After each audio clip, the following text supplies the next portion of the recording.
And for more, we have Akhilesh Suman joining us. Well, Akhilesh, with President Donald Trump signaling optimism about a possible deal with Iran while simultaneously threatening intensified airstrikes, and Netanyahu also stressing on full coordination with Trump. Does this reflect a dual-track pressure strategy by Washington, or does it risk hardening Tehran's position even further? Exactly, it is on the same line, Dipakshi, that US was putting pressure, utmost pressure that is possible on Iran, and Iran is also trying to thwart those type of intimidations that is possible from their side. And that we have seen that how Iranians had attacked UAE civilian infrastructure in the recent days. So that has put both the sides under pressure, and that is why that interlocutors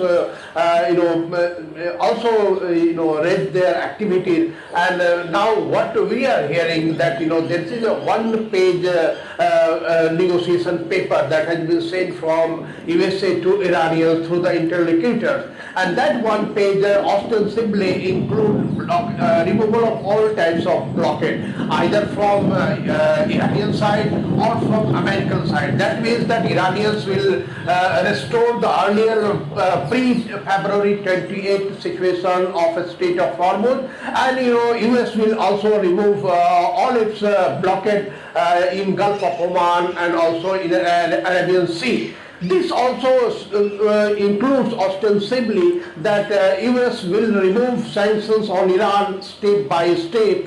And the third thing that what we are hearing, that earlier that US had given 20 years time for Iran not to enrich any uranium.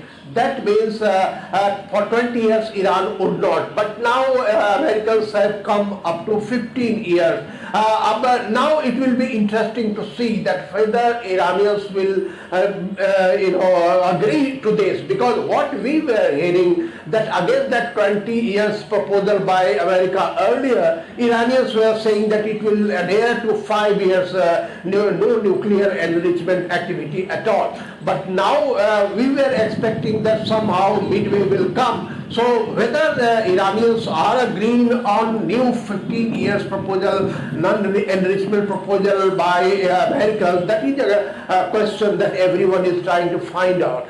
In between, France has also sent its Dakar aircraft carrier ship in the Middle East. So that will also, somehow show that, international actors, other international actors are also interested in removing the Strait of Hormuz blockade. So this is the situation till now, Lipakshi, that both sides have come down somehow or other. But now it will depend that what will be the Iranians' response, whether they want some more concession, whether they want to adhere to their earlier demand that yes, we have right to enrich the nuclear materials. Right. Also, Akhilesh, with the United Nations warning about attacks affecting civilians, health workers, medical facilities in Lebanon, is there growing international concern that the conflict risks crossing humanitarian red lines under international law?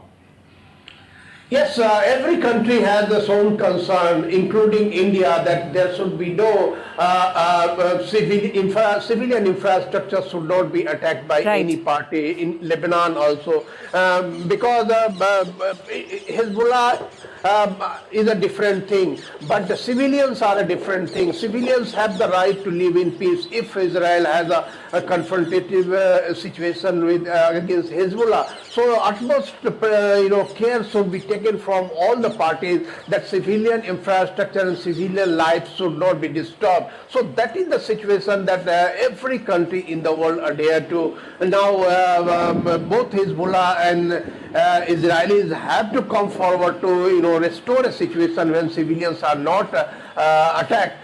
In between, we have seen that how Lebanese government had been talking to Israeli government in between, but it is a stalemate. Hezbollah is not ready. So whether Hezbollah wants to talk to Israel directly, that still is not clear. Whether Israel will talk to Hezbollah directly, that is also not clear. So this is the situation of a stalemate, and now it is Israel that whether it wants to give any concession to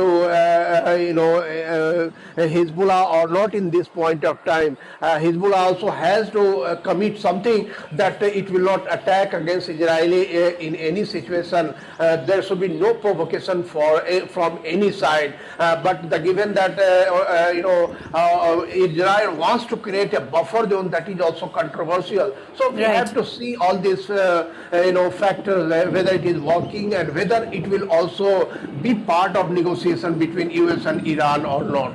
Absolutely. Thank you so much, Akhilesh, for all that analysis.